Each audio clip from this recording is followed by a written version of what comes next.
You're gonna get up there, watch them. You're gonna have to take that assembly apart, get you a new gasket. If thermostat housing's leaking, you're gonna have to get a new thermostat. If the water pump gasket is leaking, it's got two, one on each side. You're gonna have to pull the whole thing apart, get new gaskets, fix it, reassemble it.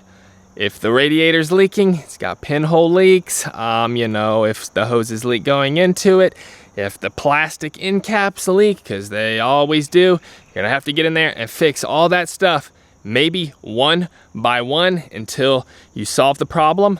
So of course these radiator plastic end caps leak. When they leak, you can't fix them like old school ones. You gotta get in there, pull the whole thing off, go get you a new one, swap it out. The water pump, can't really reseal it, gotta get you a new one, swap it out. Thermostat, same deal, gotta swap it out.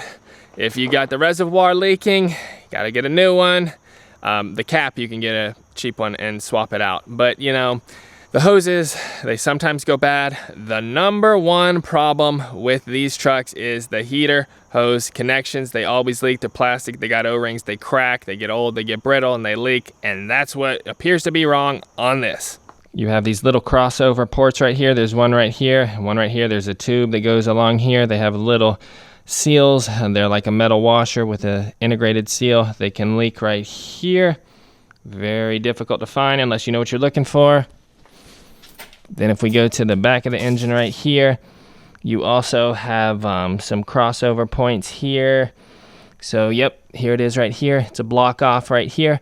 You know, they say the steam rises or something. It's something to do with the steam. You know, it can go from the front right here between the heads, but they're blocked off. One right here in the back, one right here in the back. If they leak, you know, you got to get in there with some new washers, get them sealed up.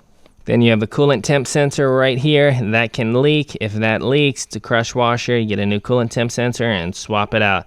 You can see I took it out of this one, but it can leak from there too. Then you got a reservoir right here.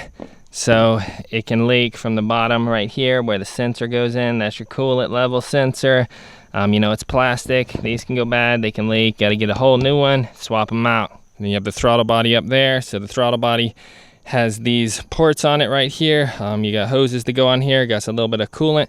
It goes through here, right here, and those can leak. You notice drips under the intake. Gonna get in there, get those hoses fixed up, swapped out. Sometimes you can hear it hissing, sometimes you can't. So spots I want you to look for are right back up in here. There's two plastic connectors in here. They always leak. All right, so here's your heater core fittings right here. They always leak back up in there. So I got them right here. Here's the part numbers. If these leak, we're gonna get in there, swap them out. That's gonna be a whole thing because we gotta change out all these hoses, make our own custom hoses. Right now we're just pressure testing it. So this is one of the leak spots we have found. You got some O-rings down in there and they leak. And then right here, you have the tubes that go to the heater firewall connections right here. This is from the factory. They got these custom crimps on there and those things leak. You can see the new ones got these band style clamps. It's a much better design. This plastic can break, gets brittle. If it does, it'll drip from there. Then you got down in here, the thermostat all around here, gasket. This can leak, it has a seal around it. If that leaks, you gotta get a new thermostat. It normally has the seal built into the thermostat. It can leak. Then you got your water pump. You got a seal up top, 1, 2. Over here, 1, 2. Here's the water pump right here. There is a weep hole under here. If the seal blows out, it'll squirt antifreeze out the bottom. That'll leak right there. You got that problem.